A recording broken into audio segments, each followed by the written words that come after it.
আজ ৫ আগস্ট ঐতিহাসিক জুলাই গণ অভ্যুত্থানের ১ বছর পূর্তি।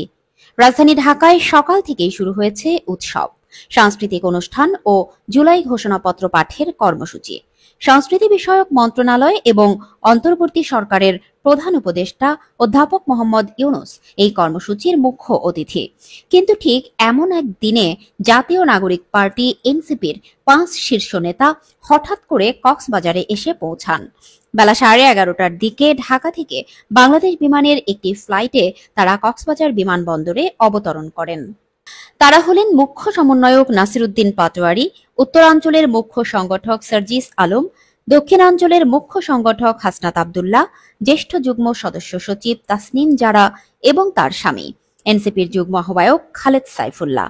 নেতারা বিমানবন্দর থেকে মিনি বাসে করে প্রায় ২০ কিলোমিটার দূরে উখিয়ার ইনানী সৈকতের ৫ তারকা sea pearl beach resort and স্পাতে যান। প্রশাসন এবং আইন শৃঙ্খলা বাহিনী এই সফরের ব্যাপারে আগে থেকে অবগত ছিলেন না।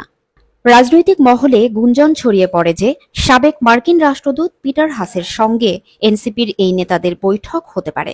পিটার হাস বর্তমানে একটি মার্কিন বহুজাতিক কোম্পানির কৌশলগত উপদেষ্টা হিসেবে কর্মরত।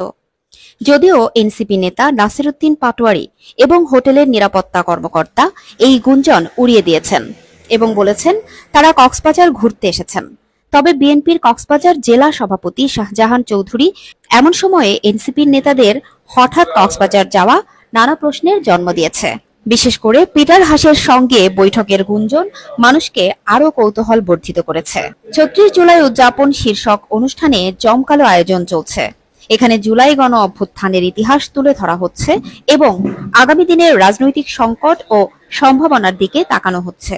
রাজনৈতিক বিশ্লেষকরা বলছেন এনসিপির হঠাৎ সফর ও গুঞ্জন দেশের রাজনৈতিক মঞ্চে নতুন উত্তেজনার সৃষ্টি করেছে। প্রশ্ন থেকে যাচ্ছে এই সফরের পেছনে আসল উদ্দেশ্য কি এবং এটি আগামী দিনের রাজনীতিতে কি প্রভাব ফেলবে।